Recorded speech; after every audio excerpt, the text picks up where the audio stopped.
నా పేరు నా పేరేమిటబ్బా? కృష్ణ, శోభన్ బాబా, సుమన, గుర్తు రావడం లేదు అంటూ గొణుక్కున్నాడు. ముందు మీరు రిలాక్స్ అవ్వండి అంటూ అతడికి ప్రత్యేకంగా పడక ఏర్పాటు చేశాడు.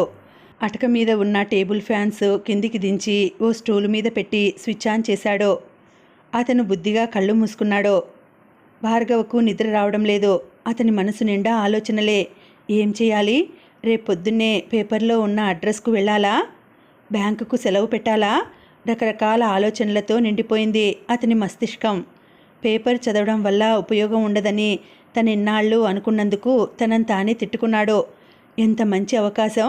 రేపటి నుంచి అన్ని పత్రికలు తెప్పించుకోవాలి అనుకున్నాడు. అర్ధరాత్రి 12 గంటలైంది. నగరం నిద్రపోయింది.